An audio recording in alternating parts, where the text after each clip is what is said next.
예, 산상보훈은 영어로는 Sermon on the Mount 그래가지고요 산 위의 설교 이렇게 되어 있습니다. 산 위의 설교인데 우리나라에서는 그냥 설교라는 말 대신에 산상수훈, 훈자가 가르칠 훈자잖아요. 수자는 받았다는 거고 산 위에서 받은 교훈 혹은 산상보훈, 보배로운 말씀, 가르침 이렇게 조금 더 높여가지고 그렇게 한자말로 부르고 있어요.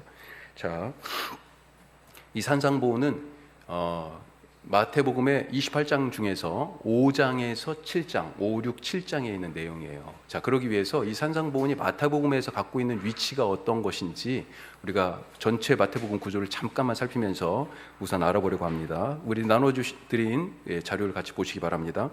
거기 1번 보면 A의 1번 구원 역사라고 하는 그런 관점에서 그 마태복음을 보면 크게 세 부분으로 나눌 수 있어요. 그래서 예수님을 중심으로 예수님이 누구신지, 그래서 탄생과 그리고 세례 받으심 이런 얘기들 포함해서 1장에서 4장 16절까지 해가지고 예수님의 인격에 대해서, 그 다음에 2번은 예수님의 선포라고 되어 있는데 예수님의 말씀과 사역 중심으로 그렇게 되어 있습니다. 자, 그런데 4장 17절부터 이게 되어 있잖아요. 이 4장 17절 시작할 때 뭐라고 되어 있냐면, 자, 오늘 우리가 5장 펴고 있죠. 지금 마태복음 5장 펴고 계셔야 돼. 그 4장 17절 한번 보세요. 뭘로 시작합니까? 이때부터, 이때부터라고 되어 있는데 로자를 썼네요. 여기다. 이때부터라고 뭔가 지금 예전에 우리 계시록 할 때 엔푸니마티 같은 그런 느낌의 지금 말씀이 딱 들어가 있는 거예요. 그래가지고 여기서 장면이 전환되는구나 라고 하는 것이 느껴질 수 있습니다. 자, 세 번째 거기도 한번 펴보세요. 16장 21절. 이 세 번째는 예수님의 이제 고난 그리고 죽음, 부활로 넘어가는 그런 대목이에요. 자, 16장 21절. 이 16장은 아주 중요한 장인데 21장 여기 로자가 여기 있군요. 자, 뭐로 시작합니까? 이때로부터. 지금 같은 거예요. 그러니까 이게 뭐냐면 이 16장 앞부분은 베드로가 예수님에게 신앙 고백하는 장면입니다. 그리고 예수님께서 교회에 대한 비전을 이제 보여주시는 얘기예요. 내가 너 위에다가 교회를 세우겠다. 자, 그리고 나서 21절이 무슨 얘기예요? 이때로부터 이런 신앙 고백과 교회에 대한 비전 선포가 있었어요. 여기가 가이사랴 빌립보라고 하는 곳인데 여기가 지리적으로도 이제 턴하는 곳입니다. 그래서 어디로 턴해요? 갈릴리 쪽에서 예루살렘으로 가시는 거예요. 그 내용도 턴하는 거예요. 자, 이제 방향이 바뀝니다. 21절이 뭐냐면, 그래서 예수께서 자기가 예루살렘에 올라가 장로들과 대제사장과 서기관들에게 많은 고난을 받고 죽임당하고 제3일에 다시 살아날 것, 고난과 죽음과 부활에 대한 사역이 전환된다라고 하는 것을 지리적으로도 턴하고 사역적으로도 턴하는 거예요. 자, 이런 예수님의 오심, 그리고 예수님의 사역과 말씀과 사역, 그리고 그것의 정점인 십자가의 죽음과 그리고 부활이라고 하는 큰 세 개의 부분으로 나누어서 복음서를, 이 마태복음을 살펴볼 수 있다. 자, 그런데 우리가 오늘 주목할 부분은 뭐냐면 두 번째 거예요. 이 마태복음을 딱 보니까 우리는 잘 안 나타났었는데 이게 의도를 가지고 있는 부분이 있다는 겁니다. 자, 크게 세 부분으로 우선 서론, 본론, 결론으로 보면 1, 2장은 서론, 그리고 3장에서 25장은 본론 이렇게 볼 수 있고, 그 다음에 26장에서 28장은 결론 이렇게 볼 수 있어요. 자, 그런데 본론에 해당하는 3장에서 25장을 보니까 좀 특별한 구조를 갖고 있더라.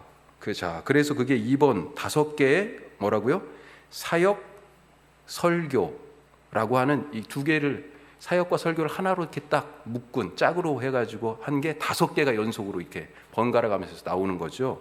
이걸 영어로 얘기하면 사역이라고 지금 번역을 했는데 내러티브, 그 다음에 디스코스, 사역과 강화, 사역 혹은 설교, 이 두 개가 한 묶음이 돼가지고 5번 반복된다는 겁니다. 자, 5번 반복돼요. 설교가 5번 반복돼요. 그러니까 사역, 설교 이렇게 설교가 5번 반복돼요. 유대인들은 이 5이라는 숫자를 딱 보고 뭘 생각했을까요? 특별히 마태복음은 유대의 그리스도인들, 유대인들을 중심으로 유대인들을 독자로 생각하고 쓴 복음서예요. 그래서 구약의 인용이 엄청 많아요. 자, 이 마태복음의 말씀을 듣는 유대인들은 뭘 생각해요?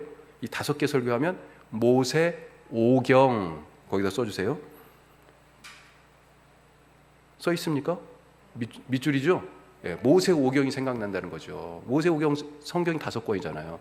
이 마태복음을 이와 같은 새로운 율법의 완성이신 예수님, 이걸 강조하고 있죠. 마태복음이. 바로 그런 차원에서 설교가 지금 5개 들어가 있는 거예요. 자, 그 중에 오늘 우리가 이번에 이제 같이 나눌 이 산상보훈, 산상설교가 5장에서 7장까지인데 그게 첫 번째 설교에 해당한다라고 하는 것입니다. 자, 그 앞에 3, 4장은 사역이에요. 그리고 5장에서 7장은 설교. 이게 한 묶음이에요. 그 다음에 또 8장에서 9장은 또 사역이 나오고 그 다음에 또 설교가 나오고 이렇게 해가지고 5개의 설교가 사역과 더불어서 짝을 이루어서 나온다. 유대인들은 이 이야기를 딱 듣고 모세오경 좀 더 나아가서 새로운 율법, 새로운 말씀, 율법의 완성이신 그분 이렇게 생각하게 되었다라고 하는 것. 자, 이제 본격적으로 오늘 나눌 말씀은 마태복음 5장 1절에서 12절까지예요. 자, 한번 읽어봅시다. 먼저 같이 읽겠습니다. 마태복음 5장 1절에서 12절.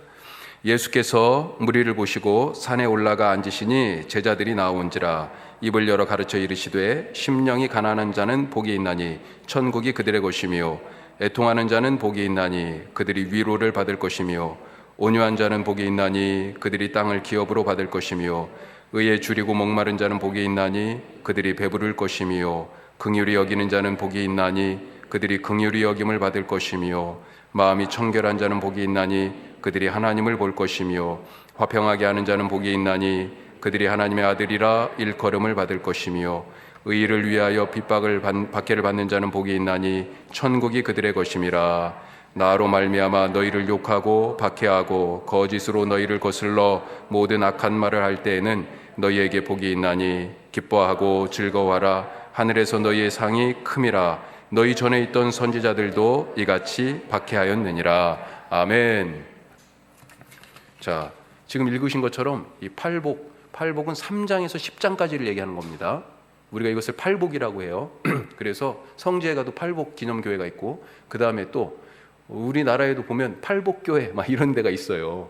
예, 전주에는 동이 팔복동이라는 데도 있는데 하여튼 팔복 8가지 복, 이것은 3절부터 10절까지예요. 우리가 근데 말씀은 12절까지 읽었잖아요.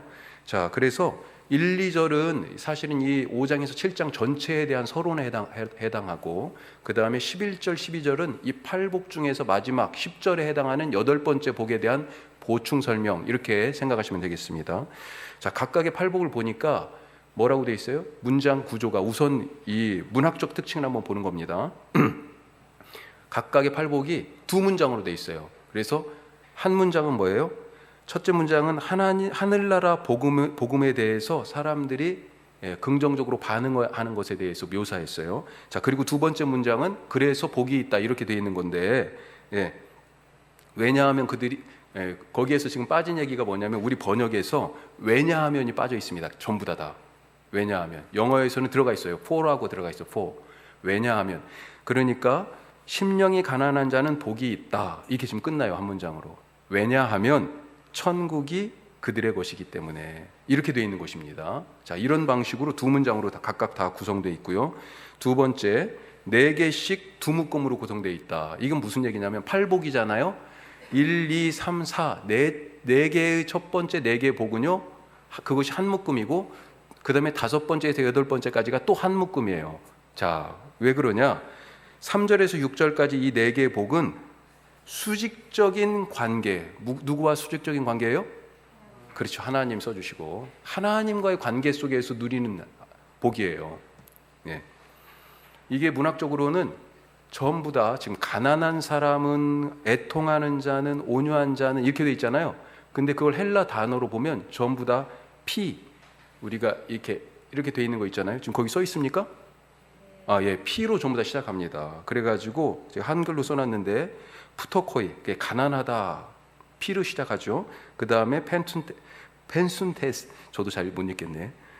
프라에이스, 그 다음에 페이논테스, 이렇게 해가지고요. 전부 이 사람들에 해당하는 복 있는 사람들의 이 이야기가 전부 헬라어 알파벳 P로 시작한다.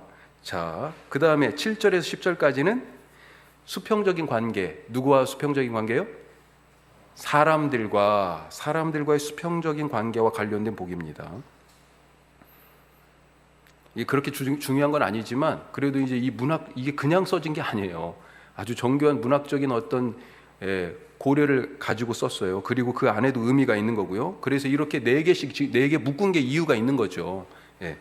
자, 그 다음에 세 번째, 앞에 네 번째 복과 그러니까 네 번째 복하고 그 다음에 여덟 번째에 해당하는 복에는 뭐가 주제입니까? 의가 주제예요. 의. 예. 그런 어떤 병행 관계가 있는 거고, 그 다음에 첫째 복과 여덟 번째 복, 이것은 첫 번째하고 맨 마지막은 시제가 미래 시제입니다. 현재 시제예요. 현재 시제. 그런데 중간에 있는 두 번째부터 일곱 번째에 있는 복은 문법적으로 동사가 시제가 미래예요. 예. 자, 그 부분에 대한 설명은 제가 굳이 드리지 않고 넘어갈게요. 자, C 보시면 팔복의 특징이 있습니다. 자, 3절에서 10절까지의 이 팔복 특징. 우리가 이 팔복이 무엇이냐를 얘기할 때, 이렇게 살아야 하나님 나라에 들어가는 거야.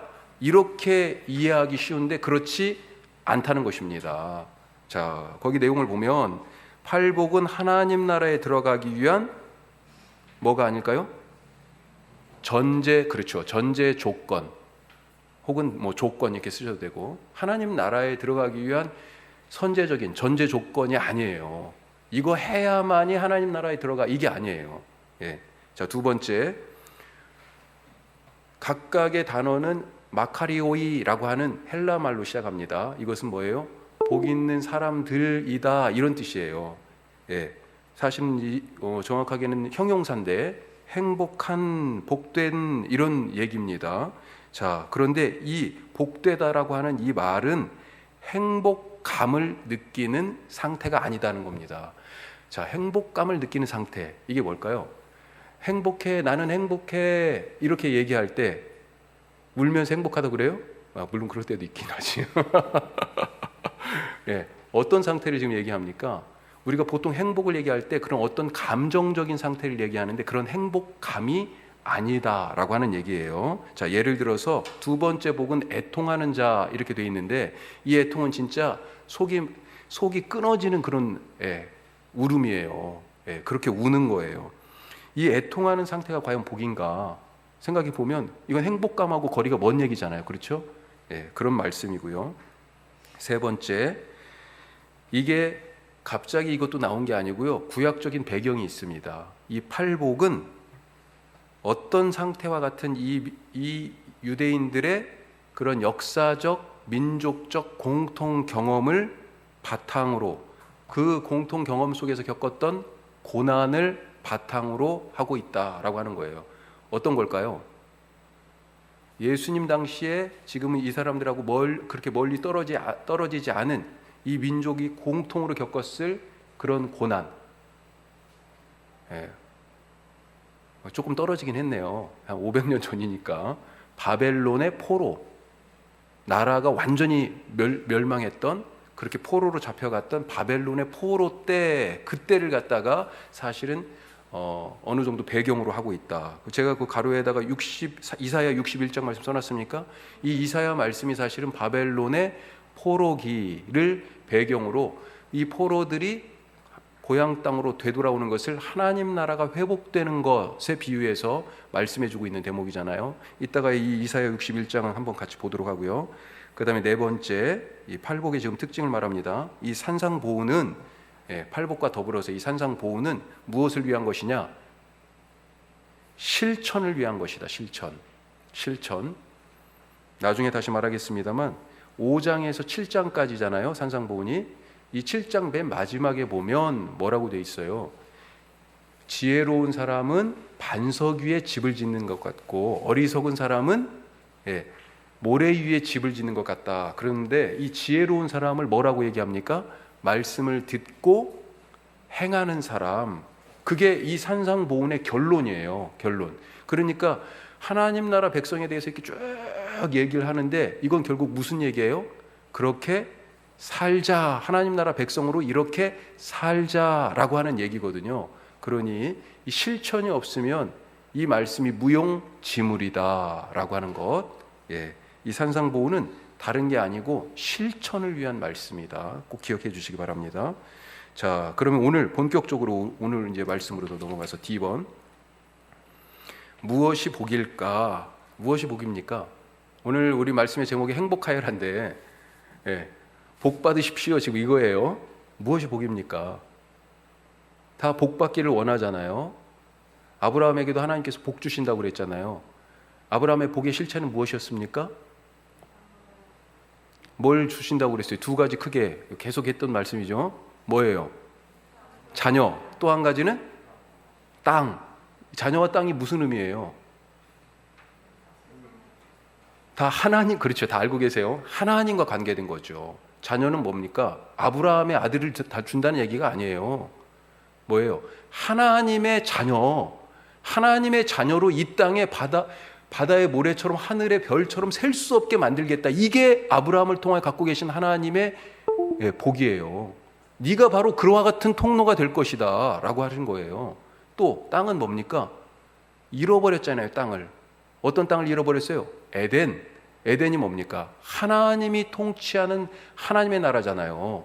에덴 동산. 그래서 이 잃어버린 땅이 회복되는 장면이 어디에 나와요? 우리 지난주까지 했죠. 계시록 마지막에 나오잖아요. 새하늘과 새 땅, 이것을 뭘로 묘사하고 있어요? 에덴의 회복으로 얘기하고 있죠. 땅을 주시겠다라고 하는 얘기, 그것은 바로 하나님의 땅, 하나님의 통치, 하나님 나라를 회복하시겠다는 말씀이거든요. 자, 이게 바로 복이라고. 이게 복의 실체예요. 무엇이 과연 복이냐? 여기도 같은 맥락입니다. 같은 맥락이에요. 예. 그리스도인들은 이미 복받은 사람이에요. 그렇죠? 어떤 복받은 사람이에요?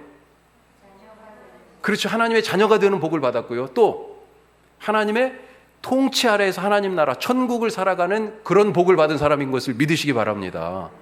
그 얘기를 지금 마태복음은 이와 같은 방식으로 이 팔복에서 풀어 쓰고 있는 것입니다. 복이 무엇인지 제대로 모르니까 복을 이미 받고도 복 없는 것처럼 살고, 또 복이 무엇인지 진짜 모르니까 엉뚱한 데 가가지고 복 달라고, 지금 엉뚱한 데 가가지고 복 달라고. 예? 무엇이 복인가? 다시 한번 생각해 봅시다. 1번 무엇이 복일까요? 하나님의 뭐라고 들어갈까요? 하나님의 뭐가? 그렇죠. 백성 혹은 자녀, 이렇게 얘기할 수 있겠죠. 하나님의 백성이 된 것, 이것이 바로 복이다라고 하는 겁니다. 하나님의 자녀 된 것. 아브라함에게 지금 주신 복의 실체 기억하세요? 예, 하나님의 자녀 된 게 복이죠. 지금 예수님이 와서 사람들에게 주려고 하는 복이 뭐였어요?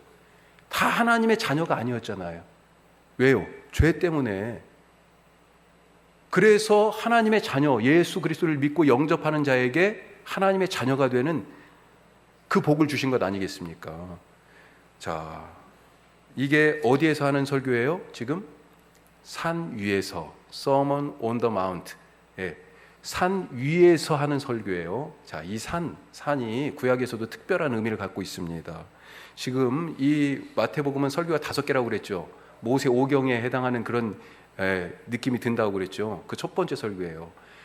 구약의 백성들도 산에서, 특별히 이 모세 오경과 관계된 그 산에서 하나님의 말씀을 들은 게 있어요. 뭡니까? 어디 산이에요?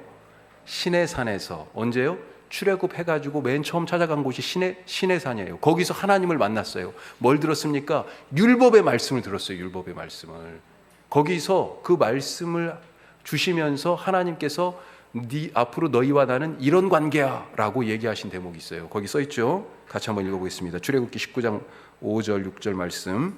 너희는 모든 민족 중에서 내 소유가 되겠고 너희가 내게 대하여 제사장 나라가 되며 거룩한 백성이 되리라. 아멘. 너희는 내 거야.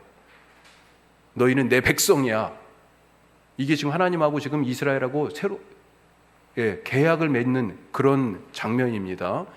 앞으로 나는 내 하나님이고 너희는 내 백성이야. 계약이 있는 계약하는 장면이에요. 그래서 이스라엘을 뭐라고 얘기해요? 언약 백성. 그리고 이 구약의 이 하나님과 관계된 이 율법의 말씀을 뭐라고 얘기해요? 계약, 언약, 계약 신학, 뭐 이런 식으로 얘기를 하는 거죠. 자, 여기에서 주목해 볼 것은 이스라엘 백성들이 하나님 백성이 되기 위해서 무엇을 한 것이 아무것도 없다는 것입니다. 이들이 하나님 백성으로 선택받고 하나님 백성으로 불릴 만한 공로나 그리고 업적이나 또 내놓을 만한 스펙이 하나도 없어요. 지금 이 사람들이 상황이 어떤 거예요? 아니, 노예였다가 지금 막 탈출한 거잖아요. 가진 것도 하나도 없습니다. 먹을 것도 없어요, 지금. 하나님께서 일방적으로 선택하여 당신의 백성, 당신의 자녀 삼으셨다라고 하는 것입니다. 이것이 진짜 복이다. 우리가 기억할 수 있길 바랍니다. 자, 그런 점에서 오늘 말씀을 보면 왜 우는 사람, 두 번째 애통하는 자가 복이 있다고 그랬죠. 우는 사람이 왜 복이 있습니까? 그가 위로를 받을 것이기 때문에 그렇게 나와 있잖아요. 왜 위로를 받습니까? 왜 위로를 받아요? 왜 위로를 받아요? 누가 위로합니까? 하나님이 위로하죠. 하나님이 왜 그를 위로하는 거예요? 그렇죠. 자기 자녀이니까, 자기 백성이니까. 자, 그래서 거기 질문이 있죠. 나는 복 있는 사람인가? 라고 하는 이 질문은 뭐예요? 나는 하나님의 자녀인가? 이런 질문이고요. 또 나는 하나님의 백성인가? 바로 이런 질문하고 똑같다라고 하는 것입니다. 나는 복 있는 사람입니까? 내게 하나님의 복이 넘쳐요? 오늘 이 산상보훈의 이 팔복의 말씀 이미 다 들으신 거예요. 그 복이 내게 있는 걸 알면 되죠. 그런데 엉뚱한 복 구하지 마시기 바랍니다. 그 복을 누리며 살아가시길 바라요. 자, 두 번째, 2번. 무엇이 또 복입니까? 하나님을 닮은 것이 복입니다. 닮은 것. 자, 그래서 이 팔복은 모두가 하나님 혹은 하나님의 성품하고 관계가 되어 있습니다. 하나님의 성품하고 관계되어 있어요. 하나님 자신 혹은 하나님의 성품과 관계가 되어 있는 것이 팔복이다. 그 사람이 지금 복되다라고 얘기하는 거예요. 8번이나 반복해서. 왜 그렇습니까? 그런 하나님을 닮았기 때문에 지금 그런 거예요. 하나님처럼 온유한 거예요. 하나님처럼 거짓이 없고 깨끗한 거예요. 그런 거죠, 지금. 하나님처럼 평화를 얘기하는데 평화의 원천이 누구예요? 하나님이시죠, 하나님. 하나님처럼 하나님을 그렇게 닮은 거예요. 그래서 복이 있는 것입니다. 이걸 다른 말로 뭐라고 얘기해요? 구원받은 사람의 모습에서 하나님의 형상이 회복되었다, 이렇게 얘기하는 거잖아요. 원래 하나님의 모습대로 우리를 딱 지으셨는데 그것이 없어졌어요, 죄 때문에. 그러니 뭐예요? 누려야 할 복을 못 누리는 거죠. 뭐가 복입니까? 하나님을 닮은 것, 그것이 복입니다. 하나님을 닮아가시기 바랍니다. 자, 세 번째, 1번은 말씀하고 좀 비슷한데요. 하나님의 약속 안에 있는 자가 복되다라고 하는 것입니다. 하나님의 약속 안에 있는 자가 복되다. 자, 광야에 있던 이스라엘 백성 다시 한번 생각해 보면, 그 광야에 있던 이스라엘 백성들은 정말로 복된 사람이었습니까? 복됐어요? 그들의 형편을 한번 보시기 바랍니다. 집도 없고요, 먹을 것도 없고, 없는 거 한번 생각해 보세요. 뭐가 없어요? 군대도 없어요. 누가 보호해줘요? 또 다른 민족들은 다 왕이 있었어요. 나중에 가나안 땅에 가서도 그래서 왕이 한참 없어가지고 왕 달라고 막 계속 그랬었잖아요. 왕도 없습니다. 자기들의 앞날은요, 장담할 수 없습니다. 땅이 있어요? 지금 떠돌이잖아요. 다 없어요. 아무것도 없어요. 그런데도 자, 이 광야에 있는 이스라엘 백성들 행복한 사람들일까요? 행복해요? 안 행복해요? 예? 입이 안 떨어집니까? 다 없는 거만 있어서? 예? 행복하지 않아요? 행복하죠. 행복한 사람이 됩니다. 왜요? 두 가지 이유가 있어요. 하나는 뭐 때문에 행복해요? 구원받은 사람들이기 때문에. 구원 써주세요, 거기. 구원받았으니 복된 것입니다. 자, 또 뭐 때문에 행복해요? 하나님의 뭐가 있어요? 약속이 있으니. 아브라함에게 주셨던 약속이 지금 그들 가운데 성취되고 있잖아요. 그렇죠?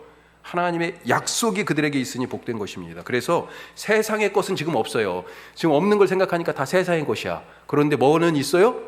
하나님의 것이 있어요. 하나님의 것이. 그래서 광야에 살아가지만 이 사람들이 복되다. 오늘 팔복에 나오는 사람들이 바로 그런 사람들이에요.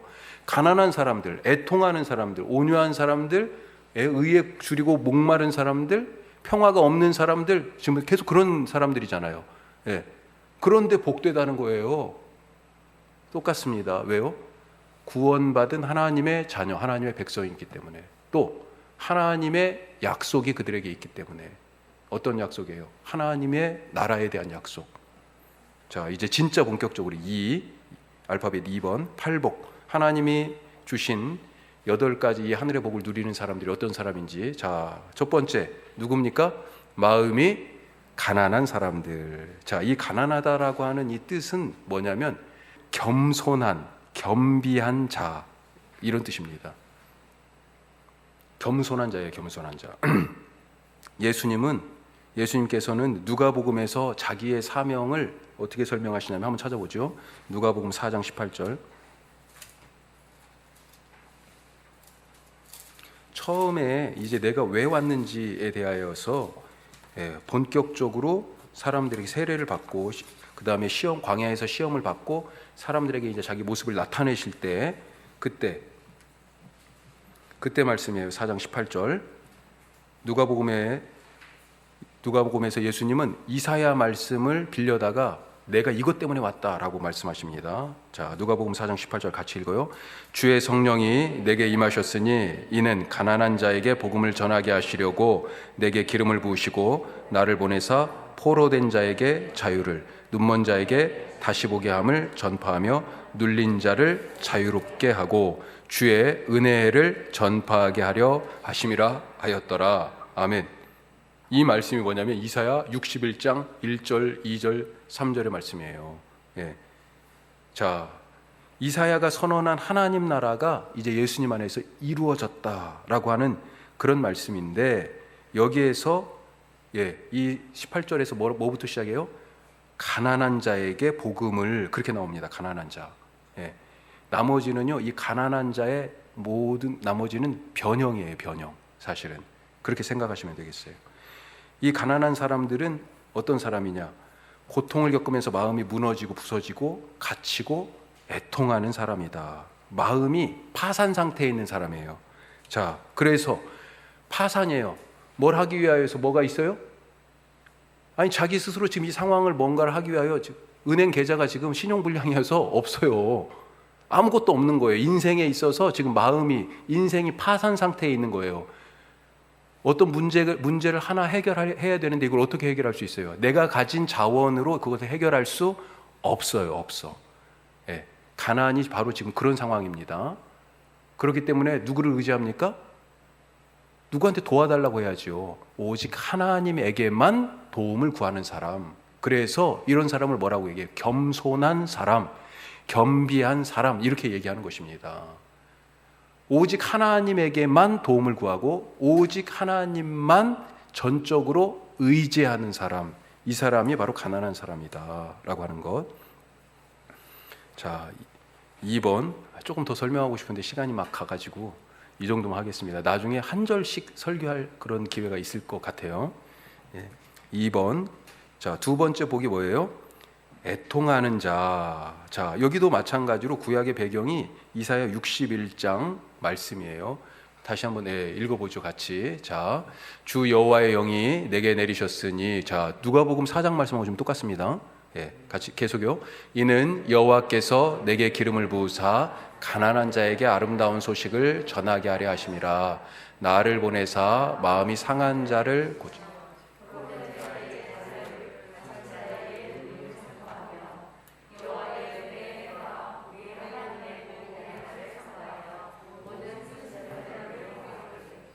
아멘. 찾아봐야 되겠네요. 이사야 61장 한번 펴보세요. 자, 이사야 61장 펴셨어요? 1절에 가난한 애, 제 성경은 1번이라고 붙어 있어요. 써 있습니까? 거기 난하 주에 뭐라고 되어 있습니까? 겸비한, 동그라미. 자, 지금 2번으로 넘어갔다 다시 1번으로 간 거예요. 마음이 가난한, 이 가난하다는 말이 겸비하다, 겸손하다 이런 뜻입니다. 이미 단어에 그런 뜻이 들어있어요. 예. 자, 다시 2번으로 와서 이 2번 애통하는 자들도 구약적인 배경이 바로 이 61장 말씀인데, 자, 이것은 이 사람들이 지금 슬퍼요. 슬픈 이유가 뭡니까? 슬픈 이유가 포로 생활 때문에 슬픈 거예요. 이사야 61장은 포로로 잡혀갔다는 사람들이 지금 돌아올 거야, 돌아오는 것에 대한 그런 회복의 말씀이에요. 이 사람들이 그렇게 하나님 앞에서 완전히 영적으로, 육적으로, 사회적으로 다 파산 상태, 인생 파산 상태에 있어서 가난한, 겸비할 수밖에 없는 그런 상황이었고요. 그것 때문에 고난을 당해서 울고 있던 사람들이에요. 자, 그렇게 하나님만 의지하고 하나님만 붙들고 우는 그 사람들에게 하나님께서 그들을 회복시키겠다라고 하는 것입니다. 어떤 회복이에요? 하나님 나라의 회복이에요. 겉으로 볼 때는 이스라엘의 회복인 것처럼 보이지만 궁극적으로는 뭐예요? 하나님 나라의 회복. 이것으로 하나님께서 위로하시겠다라고 하는 것입니다. 자, 그래서 애통하는 자들에게는 어떤 복을 주세요? 그들이 왜 복이 있는 사람들이에요? 왜냐하면 하나님의 위로를 받을 것이기 때문에. 자, 그렇죠? 5장 4절 말씀이에요. 그들이 하나님의 위로를 받을 것이기 때문에. 자, 그래서 애통하는 자들에게 하나님이 어떻게 하시냐? 가로 1번. 포로된 자에게 주시는 어떤 복을 주세요? 위로 써주시고. 자, 우리가 그동안에 새벽에도 말씀을 많이 계속 나눴었는데, 이사야 이 61장, 이사야 61장은 40장부터 사실은 시작합니다. 쭉 그 이야기가 포로되었던, 바벨론 포로되었던 이스라엘 백성들을 이제 하나님이 회복하시겠다라고 하는 그런 말씀을 하는데, 40장 1절 말씀이 어떻게 시작하냐면 보세요. 같이 읽습니다. 너희의 하나님이 이르시되 너희는 위로하라, 내 백성을 위로하라. 그렇게 시작해요. 마음에 닿도록 내 백성에게 가서 얘기해라. 노역의 때가 끝났고 죄악이 사함을 받았다. 이제 포로에서 돌아올 거야. 그러면서 이 40장 1절 2절 다음에 3절에 광야에서 외쳐라. 그리고 사막에 길을 내라. 내가 내 백성을 데리고 돌아갈 것이다. 막 이런 얘기가 나오잖아요. 그 하나님의 구원에 대한 말씀을 뭐라고 표현해요? 내 백성을 위로하라. 지금 바벨론의 강가에서 포로되어서 울고 있다는 거죠. 지금 이 산상보훈의 말씀을 듣고 있는 사람들도요, 비슷한 처지라는 겁니다. 이때 예수님 시대에 나라가 있었습니까? 없었어요. 누가 다스리고 있었어요? 유대를 누가 다스리고 있었습니까? 헤롯이 다스리고 그 아들에게 물려줬다가 이 아들이 금방 실정해가지고요, 아예 로마에서 총독을 파견했잖아요. 그리고 예수님 당시에는 누가 총독했어요? 나중에 돌아가실 때 빌라도 그랬잖아요. 갈릴리 지역은 그래도 헤롯의 아들이 다 다스렸어요. 그런데 이 유대 예루살렘 지역은 총독이, 로마의 총독이. 지금 이 백성이 그런 곤고함 가운데 있다. 그래서 하나님 나라를 갈망하면서 울고 있다는 겁니다. 그들에게 복이 있다. 하나님이 위로하신다라고 하는 거예요. 자, 가로 2번. 자, 울고 있는 사람이 또 있어요. 그러면서 하나님의 뭘 기다려요? 성전에서 하나님의 위로를 기다렸어요. 위로를 기다리는 시몬. 누가복음에 예수님이 아기였을 때 성전에 딱 아기를 데리고 갔는데, 이제 낳고 나서 8일 만에 그 율법에 따라서 성전에 지금 결례를 행하러 지금 예수님을 데리러 갔어요. 근데 성전에서 그때 두 할머니 할아버지를 만납니다. 한 분은 84세의 안나 할머니고 그 앞에 시므온 할아버지를 만납니다. 이 시므온을 뭐라고 표현하고 있는지 누가복음 2장 25절 같이 한번 봐요. 읽어요. 예루살렘에 시므온이라 하는 사람이 있으니 이 사람은 의롭고 경건하여 이스라엘의 위로를 기다리는 자라. 위로를 기다리고 있었다는 겁니다. 성전에서. 그러면서 예수님, 이 아기 예수님을 보고 하나님이 우리를 위로하시는군요. 하나님이 우리를 잊지 않으셨군요. 이 위로가 뭐예요? 하나님 나라의 회복이에요. 자, 그걸 뒤집어서 얘기하면 이 사람들이 지금 왜 울고 있는 거예요? 왜 울고 있어요? 하나님 나라가 지금 자기들의 삶에 없기 때문에 울고 있는 것입니다. 그가 하나님의 위로를 받을 것이다 라고 하는 거예요. 자, 그래서 마지막에 가로 3번 새 예루살렘, 계시록 끝에 이 새 예루살렘인 교회가 바로 이 애통하는 자들에게 그동안 애통했었어요. 왜? 세상에 악이 횡행하니까. 자, 그래서 거기 가로 3번 새 예루살렘인 교회가 받을 위로, 그러기 위하여서는 교회가 뭐 해야 돼요? 하나님 나라의 부재에 대하여 애통해야 된다라고 하는 겁니다. 예. 자, 계시록 21장 말씀 한번 보죠. 자, 이게 새 예루살렘이 새 하늘과 새 땅이 지금 되고 하늘로부터 내려오는 장면이에요. 그 모습을 지금 묘사하면서 같이 읽어요. 모든 눈물을 그 눈에서 닦아주시니 다시는 사망이 없고 애통하는 것이나 곡하는 것이나 아픈 것이 다시 있지 아니하리니 처음 것들이 다 지나갔음이라. 왜요? 하나님 나라가 됐으니까 애통이 이제 없어요. 이미 하나님의 위로를 충만하게 받습니다. 자, 3번 온유한 자들. 온유가 뭘까요? 우리가 온유하다 그러면 뭘가 생각나요? 온유하다. 예? 그리스 로마 당시의 문화, 아니 우리 문화에서도 온유하다라고 그러면 친절하고 신사적이다, 뭐 이런 성품, 예.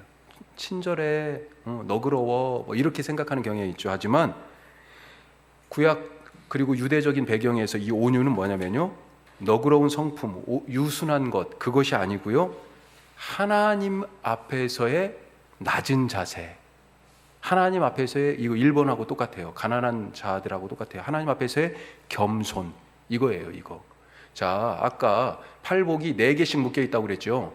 앞에 4개는 하나님과의 수직적인 관계 속에서 이 복을 얘기하고 있다고 그랬어요. 이 온유는 그래서 사람들 사이에서 서로 내가 성질이 조금 온순해, 너그러워, 응? 예, 부드러워, 이런 차원이 아니고요, 하나님과의 관계 속에서 겸손한 것, 예, 낮은 자세를 갖는 것, 이것을 갖다가 온유라고 얘기하는 것입니다. 자, 사실 실제적으로 첫 번째 복을 나타내는 가난하다라고 하는 그 단어, 아까 겸비라고도 찾아봤잖아요. 이사야 61장에서 그 단어 아나빔이라는 단어인데, 예, 그 단어가 온유함이다라고 하는 히브리 단어하고 똑같아요. 예. 자, 이 온유에 대한 말씀은 시편 37편에 특별히 많이 나와 있습니다. 오늘 이 온유한 자가 어떤 복을 받아요? 땅을 기업으로 받잖아요. 그렇죠, 땅. 그런데 그 말씀이 어디에 나오냐면 시편 37편에 이미 나와요. 자, 한번 봅시다. 자, 시편 37편 오늘 찾아보면 좋은데 이 말씀을 읽어보죠. 같이 읽어요.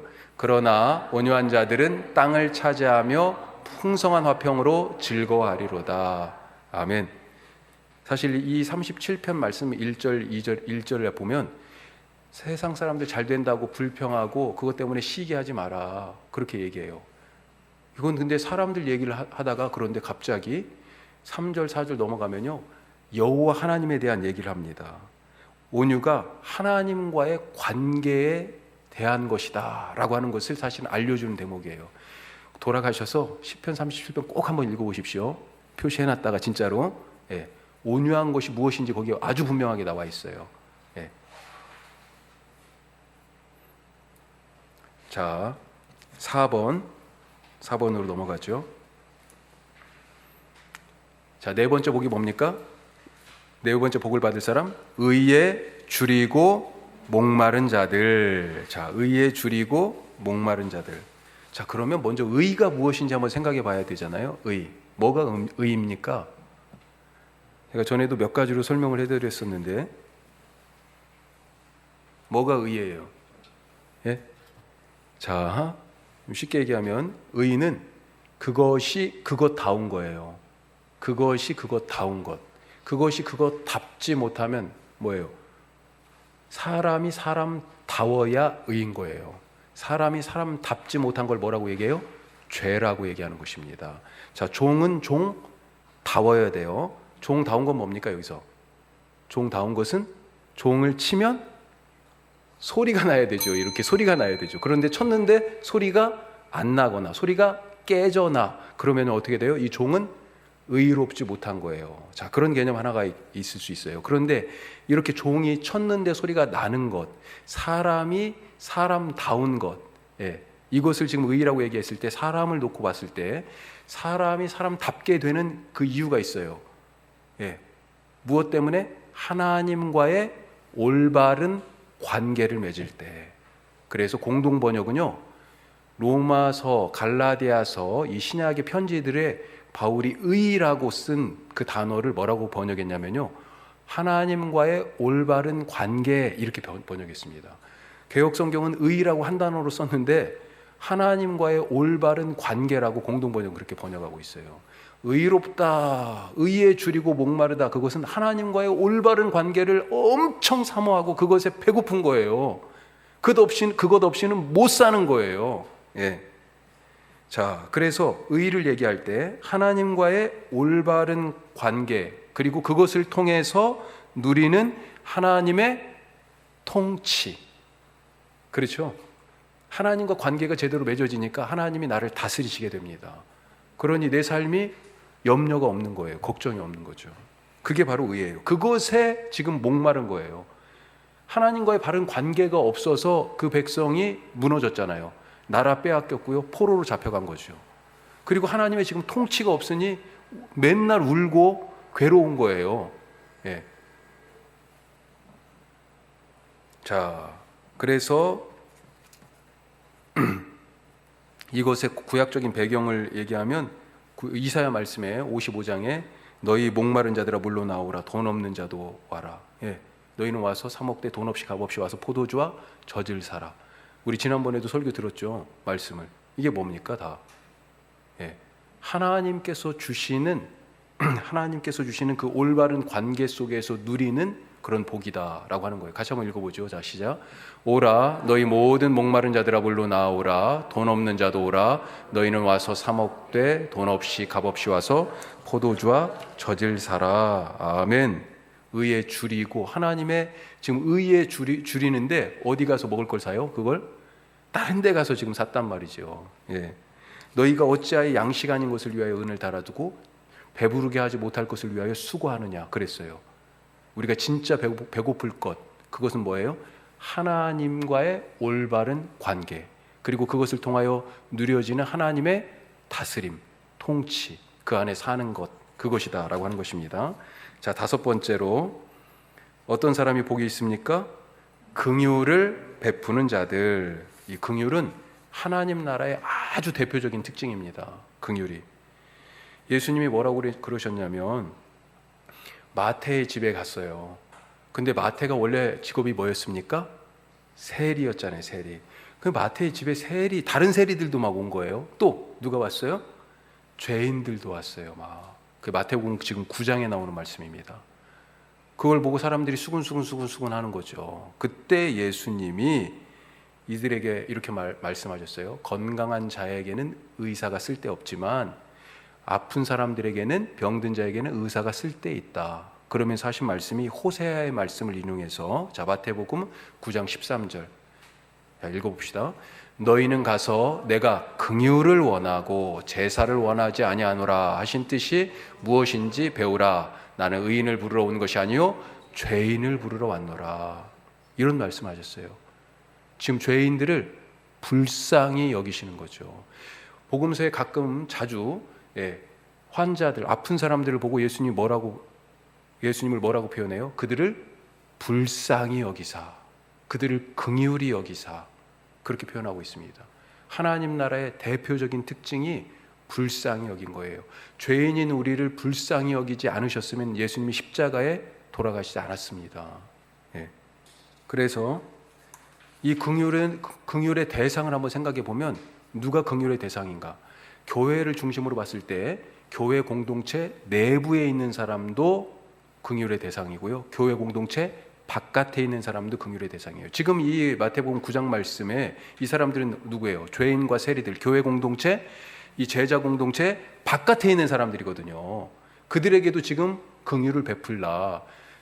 성경에서 내가 다른 것 원하지 않고 뭐예요? 긍휼을 원한다라고 하는, 그게 하나님의 마음이라는 거죠. 그 백성들을 향한 마음이라는 거죠. 그것을 읽지 못하였느냐 그렇게 말씀하시죠. 자, 공동체 내부에 대해서는 어떻게 말씀하시냐. 마태복음 18장 자, 이렇게 되어 있습니다. 어떤 사람들이 베드로가 와서 물어봐요. 형제는 뭐예요? 이 공동체 내부예요. 이 제자 공동체 내부, 교회 안. 자, 형제가 내게 죄를 범하면 몇 번이나 용서할까요? 그랬더니요, 7번까지 합니까? 그랬더니 7번뿐 아니라 7번을 70번까지로도 해라. 그러면서 이 뒤에 무슨 얘기를 들려주시냐면 어떤 한 사람이 한 사람에게 1만 달란트 빚을 졌다. 그런데 그것을 싹 탕감을 받았어요. 그런데 이 탕감 받은 사람이 나가가지고 100데나리온 빚진 사람 멱살을 잡고 야, 돈 내놔 이놈아, 돈 내놔 이놈아 이랬다는 거죠. 이게 긍휼이 있는 사람의 모습이냐? 지금 그렇게 말씀하고 계세요. 공동체 안이든지 바깥이든지 긍휼을 베풀어야 된다. 자, 긍휼이 중요한 이유 중에 하나는 마태복음 25장에 보면 최후에 예수님 앞에 딱 서잖아요. 그렇죠? 그때 그 최후의 심판의 장면을 묘사하는 비유가 있는데 양과 염소로 사람들이 갈라진다 그렇게 되어 있습니다. 그런데 그 심판의 기준이 뭐예요? 긍휼이에요. 긍휼. 자, 거기 3번 가로 마지막 때 예수님은 우리의 뭘 봐요? 긍휼 사역을 보신다. 긍휼 사역. 예. 너 가난한 자, 내가 가난한 자의 모습으로, 아픈 자의 모습으로, 병든 자의 모습으로, 갇힌 자의 모습으로 그렇게 너희들에게 갔는데 너 나한테 뭐 해줬어? 그렇게 물어보시잖아요.